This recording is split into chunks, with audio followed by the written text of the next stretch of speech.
Comic books are an important contributing factor in many cases of juvenile. Look, up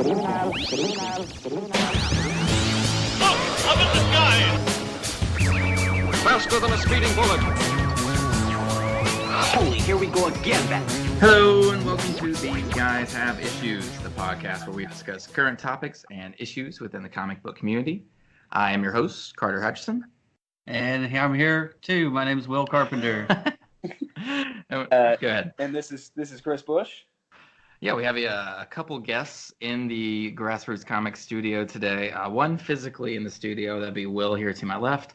And then it's going to be really weird calling you Chris throughout this, but Chris is Skyping in from Nashville, and we're very appreciative of that. So the topic we're covering today is the much discussed and flamed by the internet Game of Thrones finale. Now, just real quick, this is technically a follow-up to the episode that Mike and I did on Game of Thrones, where we made predictions about how the rest of the season was going to go. I'm going to put how those predictions went up on our social media since Mike can't join us today, and he'll get to see how badly I beat him in all of those. Yeah, I'm pretty sure I got the most of who died and who didn't die, and I know I called John killing Danny, so I'm pretty, nice. Which he was against that. Coming at you, Mike. Watch out for it. So just real quick, what's y'all's background with Game of Thrones before we jump in here? Chris, why don't you go first? Yeah, I started Game of Thrones right after. I guess it was the first season was wrapping up, and I watched them. I think I had HBO Go or something like that, and watched them online that summer, and immediately just fell in love with it. Had to go out and buy the books. Read the first 4 books before the second season started. Oh wow! Yeah. Wow, that's impressive. Yeah. Yeah, I think 4. Yeah, it was. I blew through those books. They were so addicting. So I blew through those, and then I've been, keeping up with the show ever since. So. Heck yeah. Will? Nice. Yeah, I started watching it when I was in school, and every week just got better, right. And I couldn't stop watching it. And it would be, I remember every year at Christmas, all I wanted was Game of Thrones. And like the DVD or something? No, new episodes. Oh, word. That's when I started craving it. It was as soon as football season was over, it was Game of Thrones season. And so I've just always been a big fan. That's awesome. Yeah, I know we used to get together every Sunday or whatnot too at somebody's house usually and watch it. So cool. Okay, so just before we get into super spoilery discussion, just a quick general thoughts on how it ended without giving too much away. Carpenter. How it ended without giving much away, or how you felt about the ending. How about that? It was Game of Thrones-ish. Mm-hmm. I mean, they couldn't give you what you wanted, for sure. But you got what you need. You got what you needed, yeah. Okay. Sure. I kind of fall in the same category. I feel like it ended how it needed to end. Mm-hmm. But it didn't leave me with that visceral Game of Thrones feeling from the big season 3 and 4 sure. Shockers. So right. It was a little disappointing in that. But you look at it, and in certain ways, it's just kind of yeah, that's kind of how it needed to end. Right. I don't really know how, especially with something as massive as that, how you can do an ending that's one going to please a majority of people, and then 2, with that kind of shocker reputation that you've made for yourself. Yeah. How do you do that when things need to kind of wrap? It's easy to do that on a season finale when there's X amount of seasons left. Yeah. But when it's the end and people expect resolution, you either get what we got or you get a Sopranos ending where it's open to interpretation. Yeah. And I think it would look like West Virginia won a football game if there was a Soprano type ending to Game of Thrones. There'd be couches on fire and just riots in the street. Agreed. 100% agreed. Yeah. They had to give us something. Right. Some kind of and it ends here. and you can feel semi-satisfied walking away. Mm-hmm. Okay. Yeah. Okay, so before we break into full-on spoiler territory here, a quick message from our Patreon. All of Grassroots Comics is funded through our Patreon, patreon.com/grassrootscomics. For as little as $1 a month, you can become part of the Grassroots Comics community, which includes many perks, such as having your name mentioned in this segment of every episode of the podcast, the ability to suggest topics of discussion for shows like These Guys Have Issues, access to the private Grassroots Comics subreddit where members can continue discussions started on the podcast or start their own, behind-the-scenes access to the GRC Studio, and early access to digitally released comics and Classic Cartoon Rewind. So it is the goal of all of us here at Grassroots Comics Productions that one day the Patreon is strong enough where we are able to produce the stories, artwork, and stop-motion animation shorts pitched and selected by the Grassroots Comics community. But the only way that becomes possible is with a strong Patreon. So if you feel that the entertainment value you receive from this podcast is at least worth 25 cents, then please become a Patreon contributor today, and with our powers combined, we can have all of our stories heard. All right, now let's get on with the rest of the show. And we're back. All right. Okay, so yeah, let's go into it further here. First, how did you think it was going to end before you saw John stab Danny? Spoiler. Well, I knew one of them had to kill the other. Yeah. Like they was setting them up for the last half of that season. Right. When they weren't going to be together as lovers, one of them had to kill the other one. Yeah. Yeah. It's good. No, I agree. I think for me, I was holding out hope, and I held out hope, especially for Danny, for the longest time. Right. You just hope that, Maybe she she's ends not up that being evil. You hope for it, but slowly as this season especially wore on, you saw like it just wasn't going to happen. That wasn't the way they were going to go. And then by the time episode 5 happened, it was just, well, here that intro was basically like the previously on Game of Thrones was basically like, Danny's going to turn evil. Hey, by the way, Danny's going to turn evil. A Targaryen alone in the world is a terrible thing. She's evil. Like just over and over and over again. If you didn't know what was going to happen with that. Yeah. Yeah. See, we watch it on HBO Go, and so we just skip right through that for that exact reason, because if you watch those, so much of the time it's like previously on, here's things that are clearly setting up for something that's coming, and you're like, oh, I see. So they're going to make Danny. She's going to make a bad choice here. Yep. Varys was right. Yep. I guess Varys was king of the ashes. I did notice in the intro there was a quote from Danny's brother. I don't know if you remember. Yeah, it said that you don't want to wake the dragon. And from season 1, I believe. Right, yeah. Do you really want to wake the dragon? What a prick. I'm glad he's gone. Yeah, that was a satisfying death. That's the thing I'm looking forward to the most with going back through the series, is just being like, oh, you're such an asshole, but like, your death is going to be so sweet. Like, I just can't wait to get there. Can't wait to watch you die. So that's true, but I think they use that in a lot of ways to kind of suck you in and to be like, oh, Danny's doing all these horrible things. But you're like, oh, these people are awful anyway. Who cares? And right. It's very much the Tyrion speech. You write it off because these are evil men, right? Speaking of Tyrion, I'm pretty sure he's my favorite. Well, Arya maybe, but one of them are my favorite character in the show. And it's just nice to see that Tyrion had like a final episode to kind of go off on, because I felt he was really underused this last season. And it was kind of a tall order to have him come in and carry the ending. Really, no one's going to jump at that tall order joke? Okay. All right. All right. Just moving right along. To have him kind of pull everything together and to be the one who, in a way, actually breaks the wheel at the end, I thought was very nice. Any thoughts on Tyrion? Well, they needed a narrator. Yes. And he was the only one still alive that could narrate it properly. Right. My question is, did he have a happy ending? Yeah, I think so. Tyrion got a happy ending, not just a lot of FaceTime in the final episode. Right. I don't know. I think he made it fairly clear that that's not something that he wanted. He didn't want the hand position. But then again, you look at some of the endings that people got, and his was definitely in the top, 20% or so. 100%. Right. Yeah. So what? He has to do some legislative work while he's drinking wine in the Red Keep from now on. Exactly. Like, it was either that or drink wine at Castle Rock, for the rest of his life. Yeah. Which I'm sure that's probably what he would have preferred. But, they actually made him, they're like, yeah, he was a shitty Hand of the King. So his punishment for it is going to be by being a better Hand of the King. I very much liked his ending. I'm kind of with Grey Worm in the, is he really getting punished?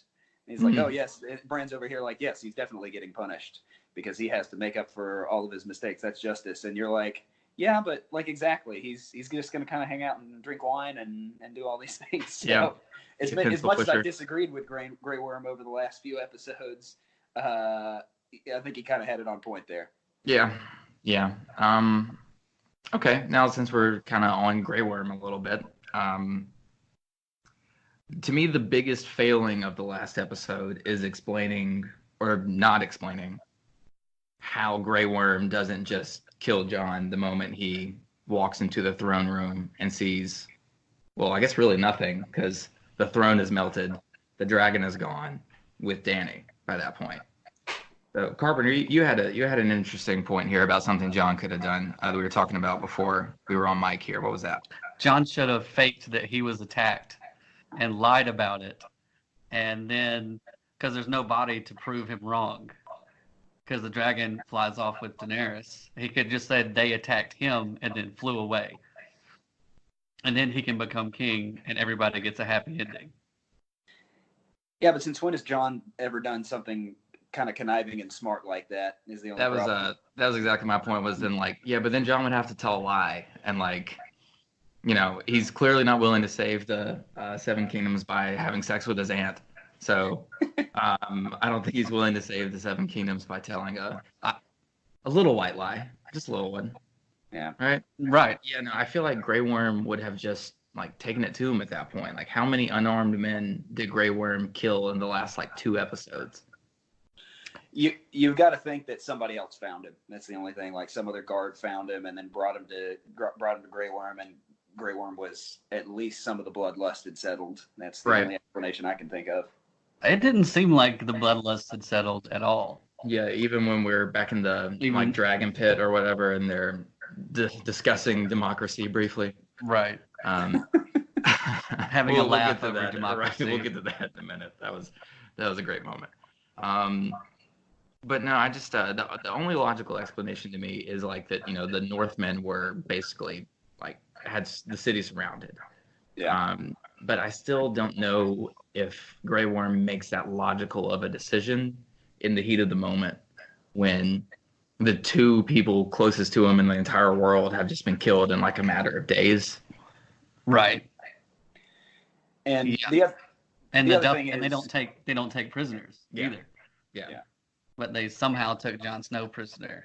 And I think that is part of the thing about the last episode that wasn't really satisfying. Like, Jon's there, Dany's dead, the dragon flies off with him, he's in despair, he's had to make this horrible choice, and now we're 2 weeks later suddenly, and there's no real fallout from that. It just kind of happened, Right. And that was one of the less satisfying parts of it. And it's like, what happened? Did Grey Worm find him? Why didn't he kill him? It's all those things that kind of contributed to that kind of disappointed feeling. Yeah, I like the time jump, to be honest with you. I think that was kind of like a good way to add like a what, epilogue? Is that the one that's at the end of the book? Is that right? Yeah. Or is it? Yeah. Okay. Yeah. To add like an epilogue to the series, basically. Because you could just end it with Jon killing Dany in the throne room. In fact, a coworker of mine suggested that when the camera was really tight on Jon and Dany, as he's like hugging her and saying, you'll always be my queen, and then you hear a sword go in someone, they were saying that it should just end it right there. So they're like, you're not sure who stabbed who, and like that's the Sopranos ending to me right there, right? I don't even like hearing that's that. When you have riots in the streets. But here's the one kind of caveat to that. Like, yes, people, like to rag on the Sopranos ending, but we're still talking about the Sopranos ending.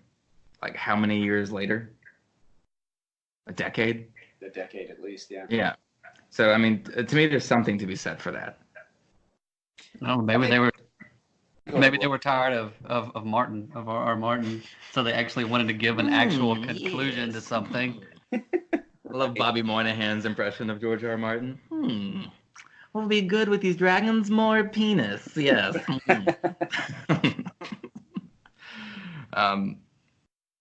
Okay. Let's move on from that. Okay. Best death of the series. Of just the entire. We can do last episode if you want to, and then maybe the entire series as well. But I think I have the same answer for both. Okay, let Chris Maybe start not- this one. There you go. Maybe not the death that like you enjoyed the most. So not like, but just like the best way to go out from somebody. Oh goodness, I'd have to think about that. I mean, I would say the Hound. Honestly. Yeah, that's my The answer Hound as well. going I out. think that's Yeah. the right answer. Like we finally get the Clegane Bowl for one thing. Yeah.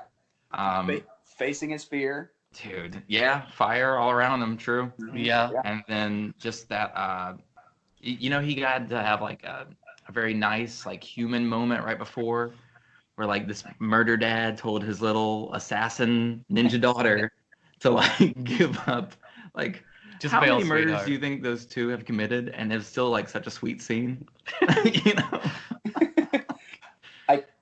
I've got to imagine that they have murdered just about as many people as anybody outside of like combat as anybody in the show. Right. And that's just what Arya's going to do from here on, just sail west until she finds more people to More murder. people to kill.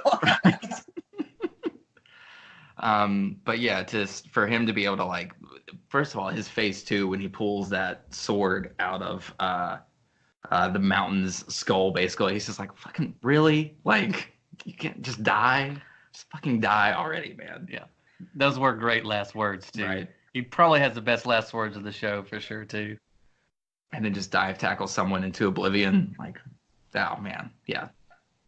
That was a good death. That's a great death. You mentioned, is it Viserion, Danny's brother? Oh, yeah. That's a good death. That one was one of the ones that stuck with me early in the show. You're like, Really? oh, they're serious about this. Yeah. Yeah, Khal Drogo doesn't fuck around. That's for sure. I liked Littlefinger's death. I literally jumped and ran around the room when that happened. So happy to see him go. And One of less course, liar in the world. Yeah, Right. yeah, he was just such a tool and a liar. and I think you got to talk about the Red Wedding when you're talking about best deaths.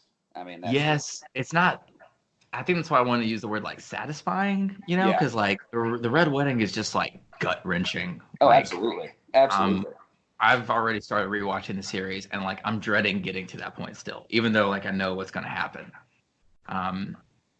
So while we're on the subject of that, Arya didn't get to wear a face all of the last season, right? Which seems a little bit like a little bit of a waste to me. So was her entire like arc basically leading towards her killing the Freys? Like, because that's really the only time that she like really used the face thing, right? Well, it wasn't necessary in this season, Sure. just because the city was falling around, you know. I really wanted her to have Jaime's face and kill Cersei. Like, That- I really wanted that. That was the one thing where like, and we literally just did a whole episode about this, about bitching about people who wanted an ending and didn't get it and were mad at the show because of that. That being said, I did want that ending, and that was a little disappointing to not get. Cersei's death was very unsatisfying to me. I will say that. Like, So- she deserved a horrible death. And I mean, so the thing, a lot of people didn't like that. That was one thing I saw on Twitter everywhere. Mhm. Everybody was like, "Oh, Cersei just died because bricks fell on her," and I kind of get that. But on the other hand, my whole thought with that was, well, she died because Dany showed up with dragons, and those dragons literally brought a fortress down on her head. Exactly. And that's where I stand with that. But that, you're right. The moment itself is almost a little anticlimactic. It but is. I don't know. I was fine with it. I liked it, but that's my opinion, man. That's just like my opinion, man. I think that's why they had to show the scene of Tyrion down there digging through the rubble, because Game of Thrones fans, if that was just the end and that was the last you saw of Cersei and Jaime, I think some people will be like, well, maybe they survived, and like they clawed their way out of there, and, like they got on their boat, and they, sailed towards the Shire or whatever the fuck. Agreed. For a half second, I thought they were going to do that. I thought Tyrion Yeah. was like, because like he was pulling bricks away and wasn't finding anything, and then finally, Yeah, and they're not dead yet. Then Arya would have at least had a reason to get on a boat and go west or go somewhere. Right.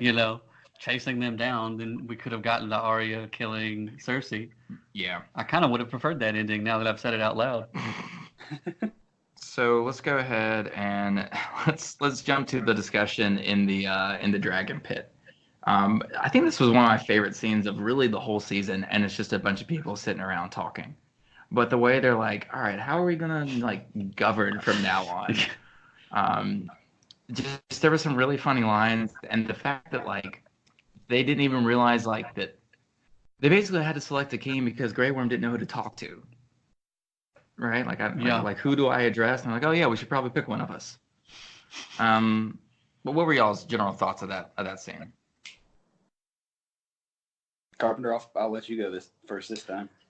Okay, thank you. That's interesting that you say that. Basically, they had to have a king just to rescue Jon Snow. Yes. Right. I liked Sam's line. Right. Well, maybe the people should decide, right? Why not give the vote to my horse? Yeah, Democracy, what a fool. Right. I can see the same discussion happening in the the Kremlin or something. Mm-hmm. And everybody wants to be king, but nobody wants to say it. Yeah. Well, except for Uncle what's his face. Dumbass Edmure.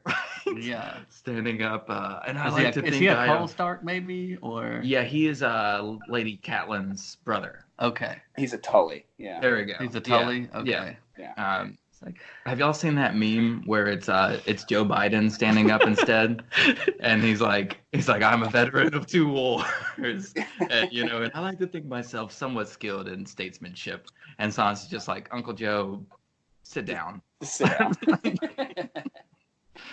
That was one of my favorites. To be honest with you, I might have gotten the most enjoyment out of the memes from this season than some of the actual episodes. Oh, I was totally here for the memes all year. Like from episode 1, I told my wife, I said, I don't know how the season's gonna go, but I am totally here for the memes. These memes will live in infamy. This season. And there were some really good ones. But yeah, anyway. So did y'all see Bran becoming the king at all? Did y'all see that coming? Or because I thought Sansa was going to see some power there. Well, she did. Yeah, now that's true. The Starks easily came out on top. If there is a wheel, they are at the top of it now at the end. Sansa is on top of it. Well, there's a king, there's a queen in the north, and there's another Stark as king in the south. Instead of having one Stark on one throne, they have 2 Starks on 2 thrones. I mean, it was definitely a coup for the Stark family for sure. I don't know. Going back to the scene itself, I think I disagree with you guys. Okay. I wasn't a big fan of that scene, frankly. Really? Okay. Really. So I liked the episode up until Jon killed Dany. Until after Jon killed Dany, everything after that I was not a big fan of. What about Drogon melting the throne? That was fine. Okay. I like that. I mean that whole scene. Okay, so everything the 2 weeks forward, later right. you don't like. Right, Yeah. It's Cillian Murphy waking up in a hospital 2 weeks later. Yes, exactly. Okay, cool. Except we'd already killed all the zombies. The zombies were gone at that point. Nice tie-in. Yeah. There you go. But yeah, it just didn't feel. It felt like there was this huge story, like what did it? 8 years of story that we've been watching, and that's just the show. If you've been reading the books originally, you started in 96, I think. So all of that, and it leads up to the big thing that we've been discussing for this entire time is decided in a committee. It just didn't. It didn't feel like the the right way to go about doing that.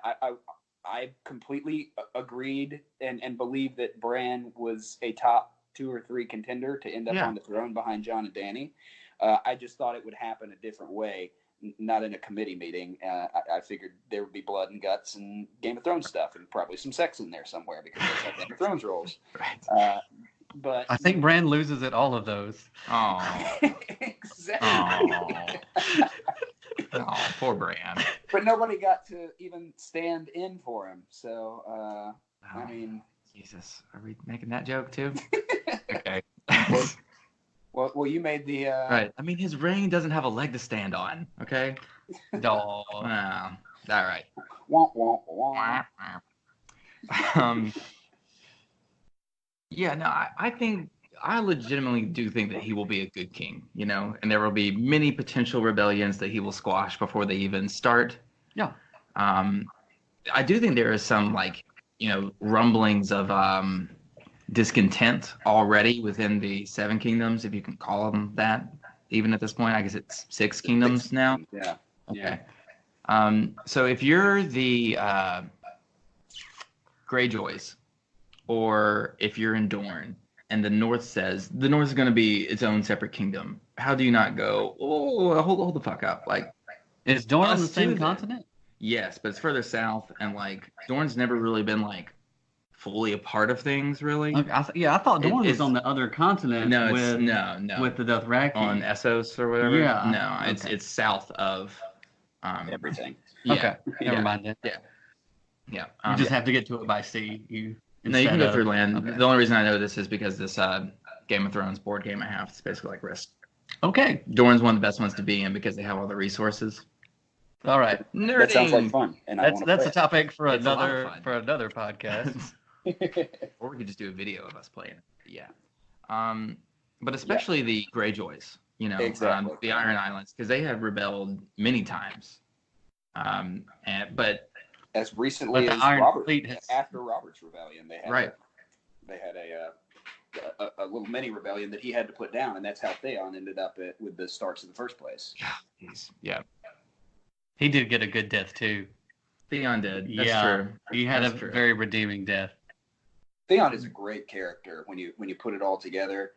That was one of the characters that I hated the most at the beginning of the show, like towards the first few seasons of the show, and then you come back and you really are pulling for him at the end. It's pretty good.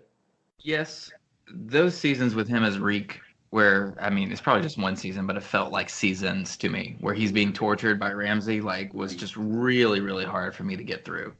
And every time it cut to that, it's just like, all right, I've got to sit through some torture porn here for like another 5-10 minutes. Get it, Ramsay's evil. Watch out. If we want to go like characters that we thought were super shitty at the beginning and ended up being really great, I'll go with Sansa. Because again, I've started back here at the beginning, and she is so annoying in the beginning, like with her like needle point stuff, and just like, mother, I want to be queen. When will I be queen, mother? Like, fuck you. Just sheltered. Shut up. Yeah. She's the worst. Like of the I generation there. But She should just have an iPhone in her hands the whole time and be like, I'll tweet about it. I'm totally gonna gram this. She would totally be an Instagram like 100. model. That would be Influencer. Her, yeah, influencer. That's right. Jesus. she kind of ended up like what she hated in the beginning. I mean, she just made she's a player. She's a full-on player. Yes. And made a power grab. Yeah. Like that sounds more like Cersei than Sansa at the beginning. That's very true. Yeah, and that's how many years with Littlefinger and watching him work, and that's exactly what that is. Yep. And that you're right. That is probably a really good example, maybe a better example than Theon of like a character transition, because there is nobody that doesn't pull for Sansa by the end of this, and she's a total badass. And like she has to go down in history as one of the most influential Starks of all time, right? Because she basically freed the North. The North. Yeah, that's massive. To think that Sansa Stark will be more highly regarded in history than like Ned Stark. If I told you that like season 1.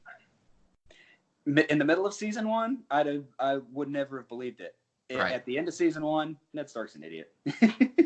Yes, and Jon Snow, even though he is not technically Ned Stark's son, is totally Ned Stark's son and takes after that. Like, there's so many moments where Jon could stop everything, but his morality is his weakness. Yes. His honor, yeah. And that was a meme I saw. It was how many problems in the Seven Kingdoms can be traced back to a Stark, and they obviously are including Jon here. A Stark didn't say something that needed to be said. Oh, yeah. Yeah, because of honor. Mm-hmm. Or, bang an ant that needed to be banged. Exactly, man. She needed Just it. lie back and think of Westeros. Man. No, you had me saying that a meme about Jon with problems got me on this one. There was a meme where he was like kind of smiling at first, and it says, I got 99 problems, but and then it shows Danny torching King's Landing and goes, I have 100 problems. I have 100 problems. Really good stuff. And then one of my favorite compilations too. Have y'all seen that video where I think I might have sent it to you, where it's like if John Hughes did the ending of Game of Thrones, and it's Jon Snow and he's riding out of the wall, which by the way is the first scene of the first episode, so that's a nice little book ending. But he's riding out and Everybody Wants to Rule the World is playing in the background. And it like freeze frames on Jon Snow, and it's like Jon Snow would go on to unite the wildlings and the North and establish trade routes, and then like it goes to the next person and it freeze frames and it tells like what they're going to keep doing.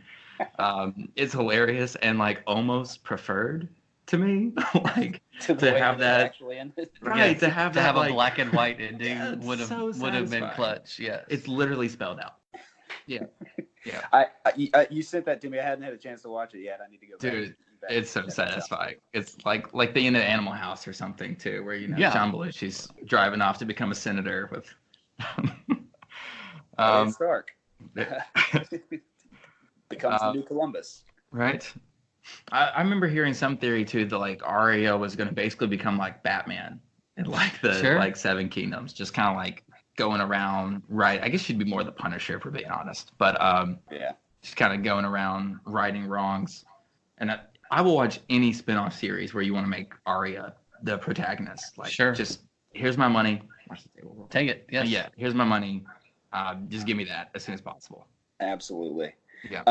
I think there were so many good theories like that, and y'all. I re-listened before we started this. I re-listened to the prediction podcast that you and Mike did, and there were so many good predictions like that, and there were just so few of them came true at the end. I mean, with the sheer volume of them, obviously a lot of them aren't going to be, but like some of the ones that seemed to be spot on never really happened, like the Arya killing Cersei one. Right. And that was, this is a bit of a tangent, but I just think that's really, really interesting that, so many of these were just wrong, and it just kind of ended a different way. And I think that's another thing that contributed to, I keep coming back to it, but maybe the less than satisfying ending that we had. Agreed. So kind of on that same subject, if you want to look at the last season, to me, the biggest villain of the last season is time constraints. Like if you didn't have to just cram everything into, even with the extended hour and a half, putting everything into 6 episodes just didn't really cut it. There wasn't time for these, what people would have called filler episodes in like season 4 or something, which are actually character building episodes. Yeah, exactly. Yeah, were sorely missed.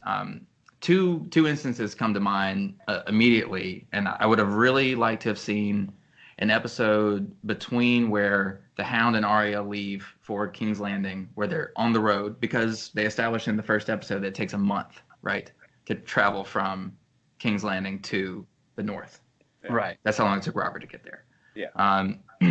That would have been great. At least a scene where they're like sitting around the campfire, eating some dinner, and the Hound's like, this revenge thing isn't really like all it's like built up to be, Don't you want to like? I don't think he said that till they were in the castle. I Yes. think on the camp, when they're around the fire, they're like, "Who will get their blood will be mine," and then the Hound's like, "No, the blood is mine." This mash is pretty good, Hound, but it'd be really great with this, a side of revenge. But yeah, I agree. That was the biggest problem. I feel like people would be less, and myself included, less disappointed with that ending if there had been some filler, some lead up to it, some color behind it. And it was just instead it just kind of happened, and it was all because D&D wanted to run off and film their what if the South won the Star Wars, and their what if the South won the Civil War show, which I'm sure will be very well received. Oh yeah, in 2019, 100%. What could go wrong? Who wouldn't want to watch that? Right. Yeah. What could go wrong? Did that ever get greenlit? Do we know? I don't know, but now that you mentioned that, I do remember hearing that. I know there's a bunch of like alternate, history of that already. So I don't know. I can't imagine that has a mass appeal. No, and I know Star Wars fans now too are kind of having like buyer's remorse, where they're like so excited to get the writers from the show, and now they're kind of like, oh yeah, we got those guys. Yeah, you never know. Maybe they go back to now that that's their focus, they make at least one or two good ones. Sure. See, I feel like they're really good when they have like source material to guide them. Yeah. I don't know how confident I would feel in them being the straight point men with just the last 2 seasons as evidence. So, did y'all happen to see it was a thread, and I think that Van Allen Plexico of White Rocket. White Rocket. I think he had retweeted it, but it was the difference between a plotter, and this is referring to writers, the difference between a plotter and a pantser. And yeah, exactly. It made me laugh. But so the like the tank, or like someone who pulls down people's pants. Someone who pulls down people's pants is the wording there. That's not what I mean. All right. So, and this may be old news to writers, but so a plotter is somebody who has an idea for a story front to back, and they write the characters and the happenstance to get you from point A to point B. And a pantser is a person who, as it would suggest, flies by the seat of their pants. They come up with a basic idea of the story and says, these characters are going to do these things. Where the characters basically take like a life of their own and dictate how the story goes. Yeah, these characters are going to start here, and then we're going to just see what happens. Let's see what choices they make, and I'm going to write them as it feels right. And George R.R. Martin is apparently a notorious pantser, and he's really, really good at it. And so when suddenly they decided at the end of the run here, towards the end, that, okay, let's wrap it up in exactly 6 episodes, they put themselves in a plotting position, and they were forced to do that. And that's this thread contended. I can't recall who put it out there. I'd like to give credit where it's due, but this thread contended that the genesis of all the issues that people have, the feeling that it's just not the same, comes from that change to, hey, we have to fit everything here, and then suddenly the characters' decisions become stilted and predetermined. They seem predetermined as opposed to a character making a choice in the moment. Right. A character is making a decision against character solely for the plot, solely for the purpose of furthering the plot.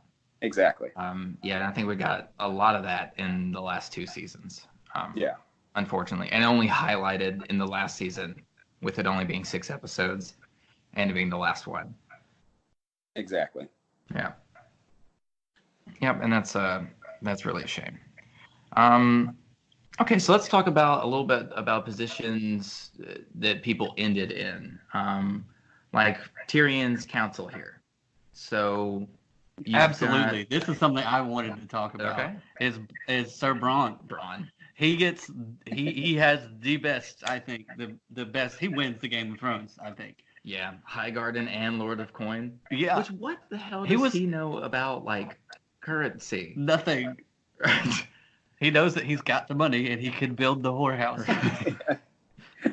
Like, he starts off with he's just a sellsword at the beginning of the show, right? Right.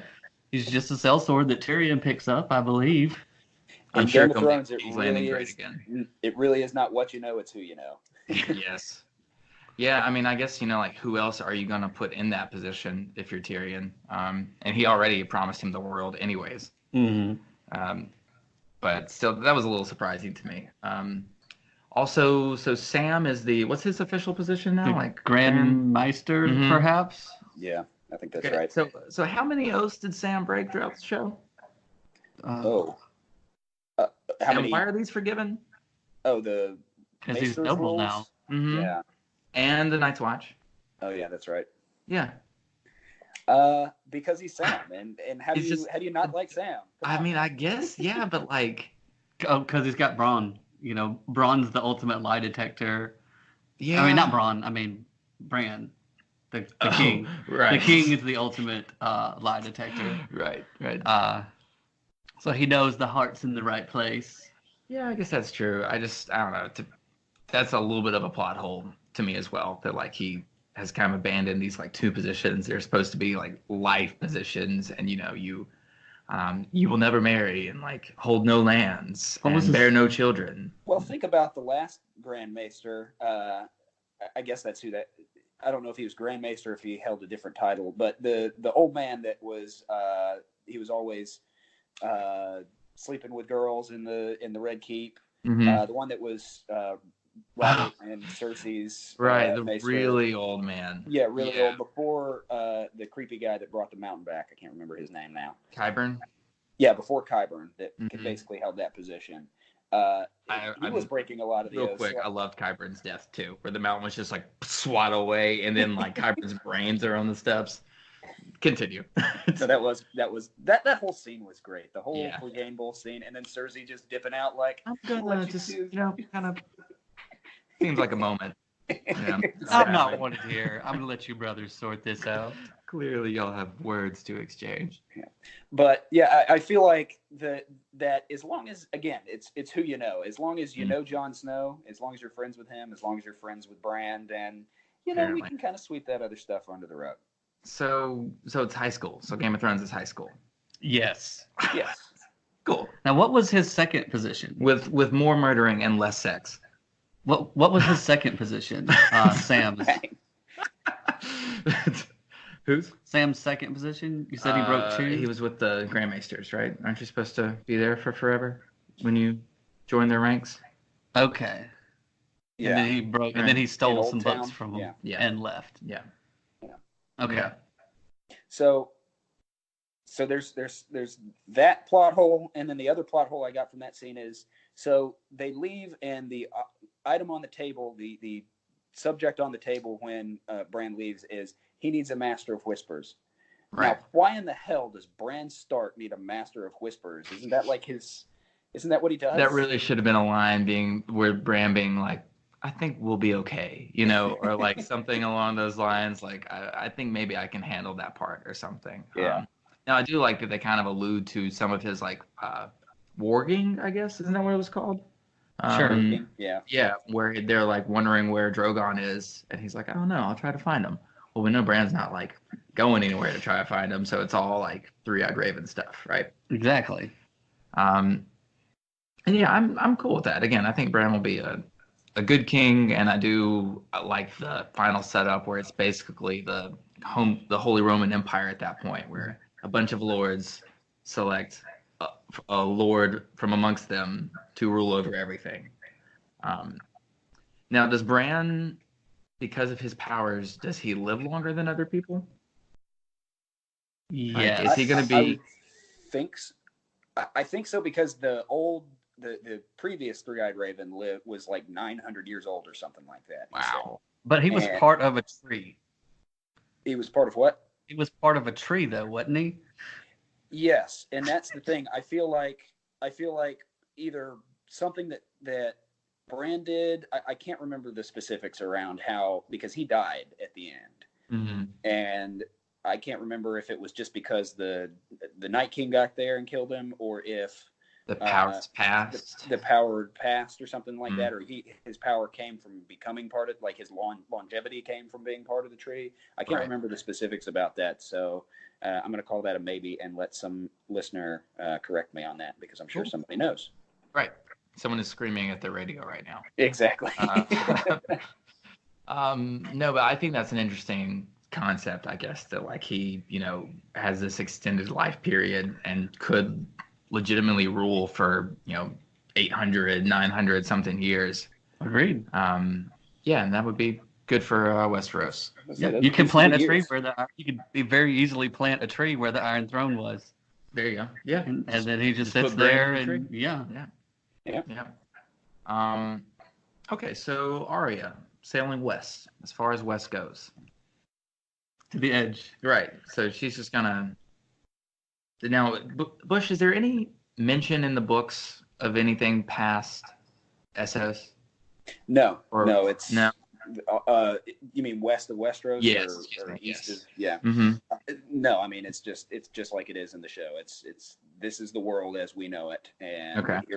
it's very, in the books especially, it's very much like Lord of the Rings. Here's a set of 3 or 4 maps, and this is the world, and Right. there's the edges are just kind of fade off into nothingness. Yeah.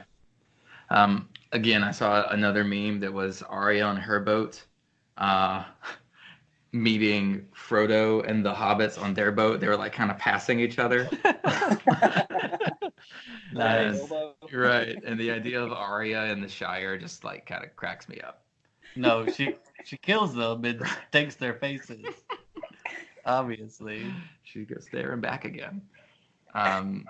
Hey, Yes. Hey, that's a nerdy joke. All right. that was a super nerdy joke. Right. Yeah. That's not even. Okay. Bringing it back together here. All right. I'm kind of cool with that ending. That like she, I guess, becomes this kind of like hero of legend. They'll write songs or whatnot about her. Kind of on the same note, how do y'all feel about Tyrion not being in the Song of Ice and Fire? I thought it was a cheap joke, personally. Yeah, I agree.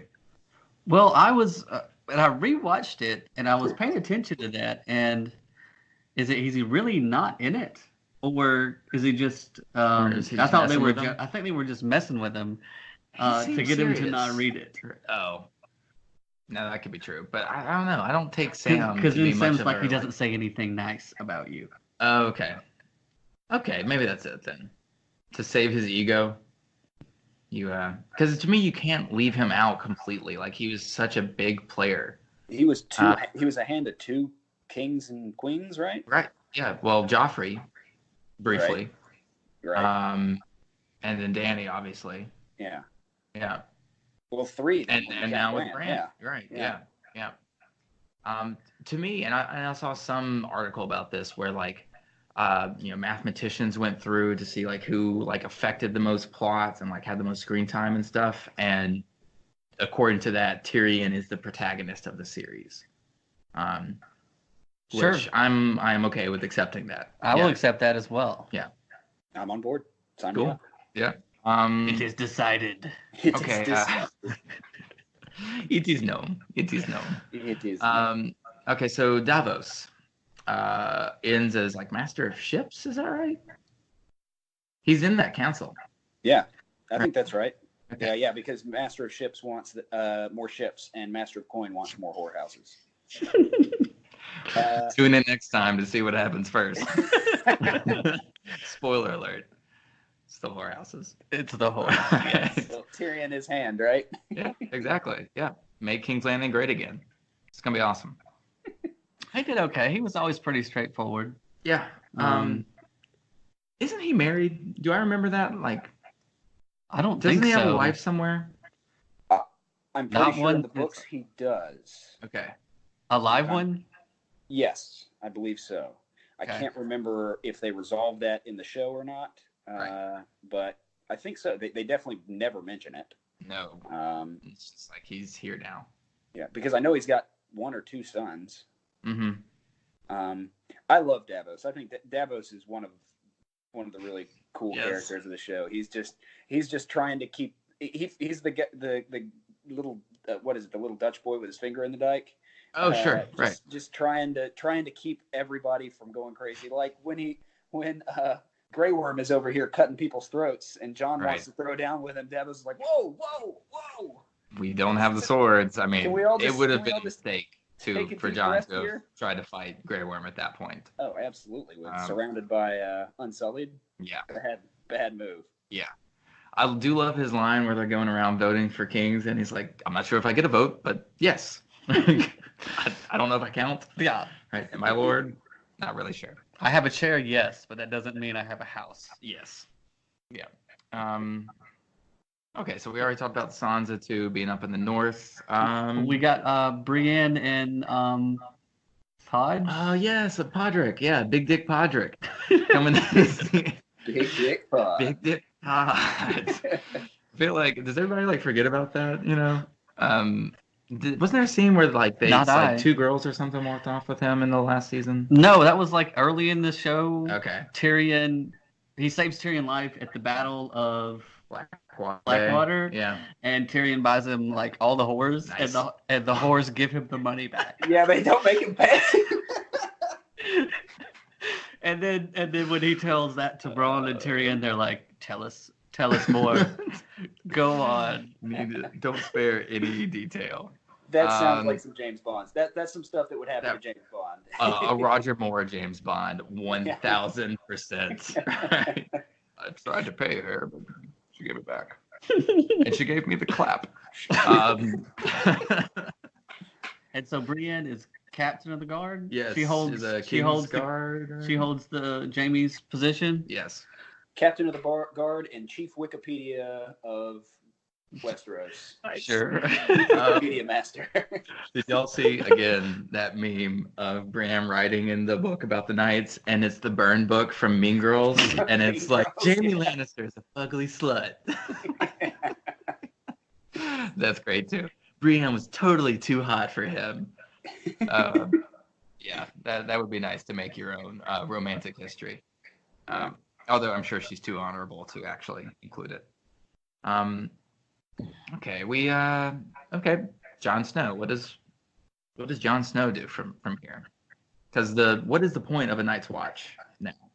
Well, I saw one theory that said like the intended meaning of that ending is that he gets there, decides, you know what, I was always more of a wildling anyway, and just takes off. It says there's no point in this being here. Anybody who could get sent to the Night Watch is free to join the Free Folk. And so he's just taken off, and that's his life now. They're basically the same thing at this point anyways, the Night's Watch and the Wildlings. Exactly. Right. Because they have to have taken probably the worst hit. The Wildlings? The Wildlings and the Night Watch took the worst hit from the White Walkers. Yeah, they were the front line. They were people that were being killed by them for years before the South or the North. Before winter actually showed up. Right. And not to mention they were killing each other at one point. So first they killed each other, and then the White Walkers came and killed them, and it was just they've been bearing the brunt of this for a long time.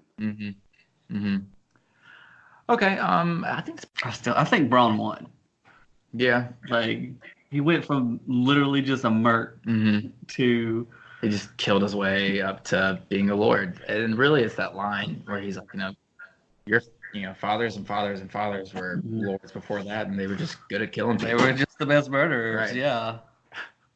And the award to best murderer in Westeros goes to Arya. Yeah. Okay, so I think we pretty much covered like all the like major characters. Did y'all think of any other major characters that we haven't talked about? Did we really have an in-depth discussion about Dany? Okay, not really. She got what she deserved. Yeah, I mean, she had a moment to, not be the Mad Queen, and she chose to not do that. So, what do y'all think about that choice? It's by either her or the writers, whoever you. I think that's 100% the way it's leading the whole time. Especially when you see like Tyrion says of her doing these terrible things all throughout the show. What was that town where there's like massive people like crucified like along the way? Marine, I think. Right. Yeah, that's like a horrific sight. Really, no matter like who that totally falls under the cruel and unusual line when you could just have Drogon like torch everybody and then like broom sweep up the ashes.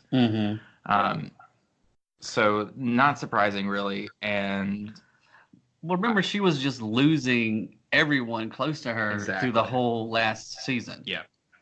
Anyone whose advice that she would actually take Yeah, she lost Jorah, Mhm. like about episode 2 or 3. I guess that's really what all of season 8 is about, is isolating Dany. Is isolating Dany, so she'll turn on the whole world, Right. and then you have to kill her. Yeah. Like, Yeah. it really wasn't a choice. Looking back on it No, now. and you can tell that Jon Snow, like in that conversation, absolutely does not want to do that, and is trying to give her every out, being like, "You don't really want to kill all these people, right? No, we should totally kill all these people. It'll be great. Like you can rule beside me." No, but we're not talking like everybody, right? No, yeah, like everybody. Yeah. He's like the mom, passive aggressively suggesting not to murder everyone, And then stabs you in the stomach. All right. Well, that got dark. What did y'all think about her very clear Nazi imagery speech that she gave at the end?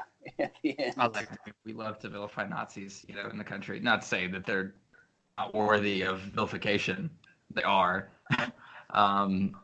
Yeah, I was fine with that, and I really liked when Jon is walking up the steps, and you see Dany, but there's Drogon behind her, and the wings come up behind her. Like that was an excellently framed shot, in my opinion. That was a really cool shot. I agree. Yeah. Great imagery, and yeah, her. It almost turns how all these seasons we've been seeing the Dothraki and the Unsullied and Dany as like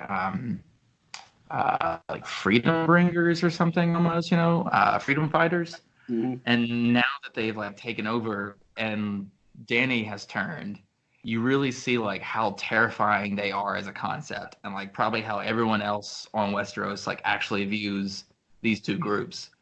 I wouldn't want to see that. Yeah, absolutely. And I think I really like the Nazi imagery because one of the things that I'm following a Twitter account that's I've followed it once through, and they do live World War II tweets, like basically if this was 1942, and they do it. And this is my second time through the whole war that they're doing it, and you realize how much they leaned on at the beginning when they're taking places over and annexing Austria and all that. You see how we're here to free these people, and they really lean on that language. And so to see what that might look like if you were kind of trying to root for those people, it's a weird way or of doing America in Iraq, we'll be greeted as liberators. Yeah, it's that same thing. Danny. It's the justification for that, and then suddenly you see it turned around. It's like, oh, we've been rooting for the Nazis this whole time. It's kind of pulls dirty. the rug out from under you, which is very Game of Thrones. Yes, and another reason she had to die. Right. Well, I mean, George R.R. Martin loves to like take a character that you hate and then turn them into someone that you love, and then bring them straight back down again, or someone that you love and turn them into someone that you hate. And that's exactly what you did with Dany. There's this very innocent girl at the very beginning of the series that becomes this mass murderer of like millions of people by the end of the series. Yeah. Really a masterful job of just an overall story arc. I feel like if you give this time and let people's butt hurtness like calm down, that this will be regarded as a better ending to a series and an overall series as well. That I think it's kind of tainted some people's opinion of the whole show. The ending has.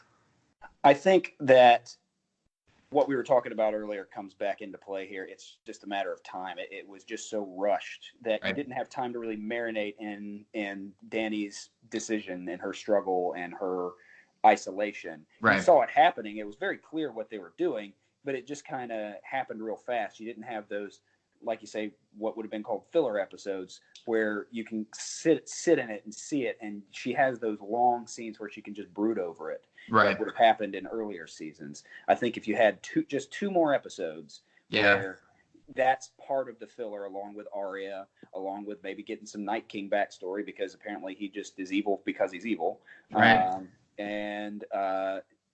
He's just evil because he wants to kill everyone on the continent. Yeah.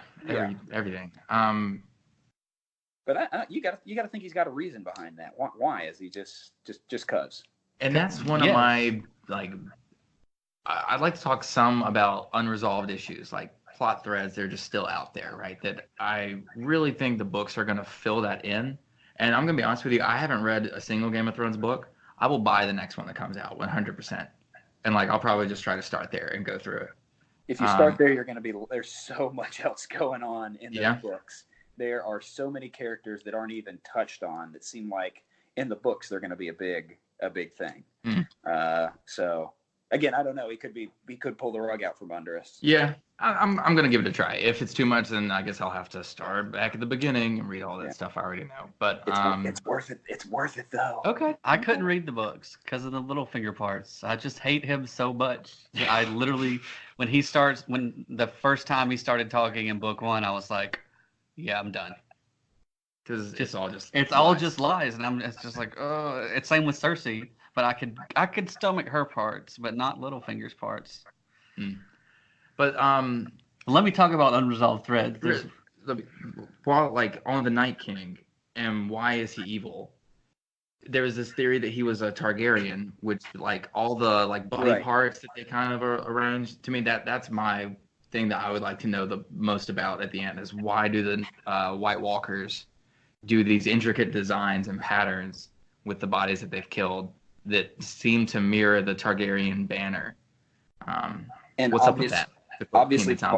Obviously, fire doesn't harm him. He's not hurt by fire, so which is a true Targaryen wouldn't. Right. It could just be a White Walker thing too, though. It could.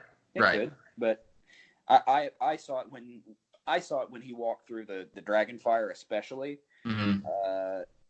In the third episode, I saw that as a sign that they were going to follow that Targaryen thread, and then it never happened. And I just never picked up on it. Yeah. But now what was yours? Well, I was actually hoping to find out if Jon Snow was fireproof. Yeah, I did want that, and I thought we were gonna get that with Drogon kind of rear him back there, and then he goes for the throne instead. But I'm sure he recognizes that Jon is a Targaryen, so it's like I can't kill you, but I'm fucking pissed, man. Like, you killed my mama. Now I have seen this theory that like Drogon grabs Daenerys and flies off to Essos to get her resurrected by some voodoo hoodoo. Sure. Right.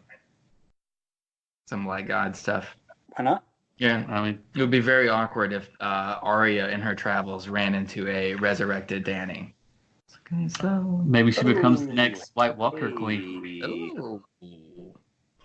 I kind of like that. Yeah, the Drago takes her up north, and then she becomes the new White Walker and has to kill Jon Snow. Has to kill her again. The rest of Jon Snow's life is just killing Daenerys over. It becomes like a comedy, like again. I know nothing. Did y'all see what's her name? Like Emilia Clarke? The actress that plays Daenerys. I saw this promo of her before the season where she was going around Times Square trying to get people to like donate to something, but she was doing it dressed as Jon Snow. And like after seeing her impression of Jon Snow, I can't unsee it when I see him. It's just her like squinting a bunch and being like, "Oh, I'm Jon Snow." Like it's such a lazy impression, but it's still spot on. Yeah, I want to see that now. It's pretty good. Yeah, I'm gonna have to watch that. There we go. Oh yeah, how did they rebuild the wall so fast? The wall is not rebuilt. The wall is still. That's why to me, like I don't know. Right? That they. Oh, it wasn't a Castle Black. It wasn't Castle Black. They got torn up. It was somewhere else. It was either Eastwatch or the one on the other side of the wall. Oh. I guess from the credit sequence, you would think it would be the one on the west side. But I mean, the magic spells and stuff would be broken, so I just don't really see what purpose the Night's Watch serves at this point. Yeah. Hopefully they're disbanded, and then Jon gets to just go do whatever he's still King of the North, just the Super North, kind of. Yeah, right. True North, King of the True North. So okay, really, there's 3 thrones with three and a half Starks. 2.5 Starks. No, he made all the Stark mistakes, so we should just call him a Stark. He's a full Stark. You never go full Stark. He's a Stark at heart. Never go full Stark. Okay, yeah. So while I agree it wasn't like I don't know how you end a show that massive that's going to please a bunch of people or be super satisfying. And I was kind of having this conversation with Huey earlier this week of what shows have you watched that have satisfying endings? And I think there are a lot more shows that have unsatisfying endings than there are that have satisfying endings. Without a doubt. And I think that considering what happened, again, I'm satisfied enough with what happened. Mm-hmm. Like Tyrion becomes Hand. That's Right. satisfying. Dany becomes the Mad Queen. I think that's been building up to that for a long time. I think that's a great ending. John going to the big sit back to the wall. That one I could take or leave. Well, remember that is what he wants in season 1. Yeah. Is to go with Uncle Benjen to the wall. Yes. So again, I think it's fine. I think that's fine. I think that my takeaway and was Ghost got his good boy moment too. He did get his good boy moment. Yay. Ghost is a good boy. He is a good boy. I did not utilize him well enough. That's also in the John Hughes ending, by the way. It's a free frame on Ghost, and it's like, and Ghost continued being a good boy and was happy. He continued being a very good boy. With many pets on the head. But yeah, it was good. It was right. It ended mostly the way it should have ended. I just didn't like how it ended. The what of it was fine, but the how I was less satisfied with. 100% agree. And that's what I've been saying all week, is that where we got to, I'm cool with. It's parts of the how we got there, especially in the last season, that needed some touch. You could tell they were a little rushed, I feel like. Yeah, absolutely. Which is really unfortunate for something as big as this, especially from a creative standpoint, like to not fully land the plane, to kind of jump off midway for this other, like, no one's going to say, well, few people are going to say no to a Star Wars project. Agreed. Especially since it sounds like they're giving them a trilogy, and I really hope it's Knights of the Old Republic for what it's worth. I would have liked those 6 episodes, to have been 2 hours long instead of just 10 minutes longer than previous episodes. And then you could have done it. But right. And another example, in seasons past when a character like Missandei would have been captured, there would be at least one episode of her in the Red Keep, in the jail, being interrogated by Cersei or something. With glares back and forth and wine sipping because Game of Thrones. And that could have helped, establish Dany's breakdown and isolation more. Again, I wouldn't want to be the person in charge of doing this, of trying to bring together something as massive as this. But I can't help but being a little disappointed as well. Yep. Yeah. Okay. Well, womp womp. Womp womp. Womp womp. So are y'all excited about the next shows that they're saying they're going to do in the Game of Thrones world? There's a prequel series going on. Is it going to be Dunk and Egg? I'm hoping so. I don't think we've had any kind of confirmation on that, but that's actually my wife's favorite of the books. Is the history of the Seven Kingdoms or whatever. I think so. I still haven't read them, but I've only heard good things about them, and so if, as much as I hate to say it, because as many good things as they did, they're totally over it. So as long as we get rid of Benioff and Weiss, and hand it off to somebody whose heart is in the project, yes, very much so. Then I don't think that I don't have any complaints about that, and I can't wait for it to get started. Okay. I think I can wait on it for a little bit. I'm actually way more excited about the Watchmen show coming out on HBO soon. I didn't think I would be excited about Watchmen, but I'm excited about Watchmen. Kevin Costner, man. Or it's not Kevin Costner. It's Miami Vice. Right. Shit, what's his name? Yeah, and he was Nash Bridges too. Do y'all remember that show? Yeah. With Cheech. Yeah. How do you know? I'll think of his name in a second. Don't cheat. I know it. I'm cheating. He was also in Django. Yeah. He's Big Daddy. Don. It is Don something. There it is. Don Johnson. Johnson. Yeah. Don Johnson. How do you know we're a room full of millennials? It took us that long to think of Don Johnson. There's some Gen Xer out there going, Don Johnson. He's Miami Vice. Come on. At least we didn't cheat. I like that we thought of it as a group instead of looking it up on the internet. Yeah, y'all are faster than my typing fingers. Yeah, I'm excited about that one. Now the Game of Thrones prequel series isn't slated until 2021 anyways. So we do still have a little bit of time. I'll be ready then. Yeah, I think that just from a oversaturation standpoint, it's good to let the series breathe for at least a couple years. Yeah, maybe 3. I mean, it breathes for a year and a half between seasons. Yeah, that's a fair point. But maybe especially with the amount of backlash that the last season got, that you just need time for people to pout, emotionally put themselves between. There's so much butthurt, just all over the internet, just it wasn't the ending that I wanted. Me. Yeah, they're It's a little harsh. It was disappointing. That's the internet, though. But dude, there is zero room for nuance on the internet. Everything is the best thing ever or the absolute worst fucking pile of dog shit, and you should be sad that you even like it. Well, I'm down for being there. No, it's not. Yeah, you're probably right. You're probably right. Yeah, and that was another point that Huey and I made on the last episode, that we can get all worked up about these these are stories, but at the end of the day, it's a pretty silly story about dragons and ice zombies. Right, dragons and ice zombies. Yeah, so I don't know. If you want to tell us, dear listener out there, and I'm almost hesitant to say this, but if you want to tell us how you wish it would have ended, tweet us at GRC Podcast. If you want to keep up with everything Grassroots Comics, which I hope you do, just like our Facebook page, facebook.com/Grassroots Comics. Also follow us on Instagram. Do y'all have anything else to add about Game of Thrones here before we sign off? What is dead may never die.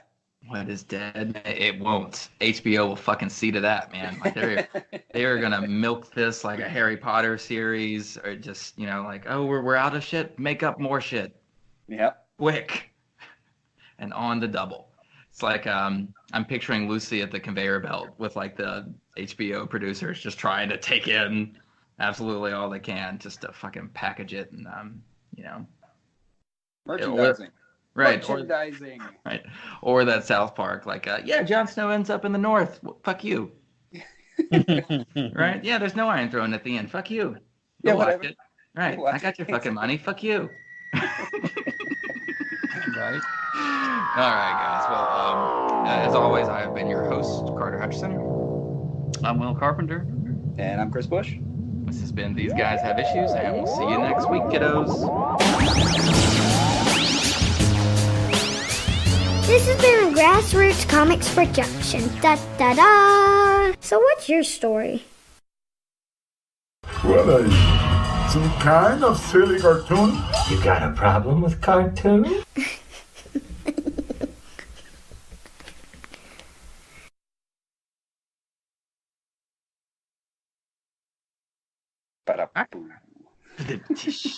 Wieners, fluffy wieners. I was fighting that the whole time.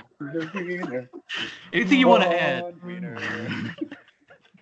Wieners, floppy wieners, not erect. Not erect.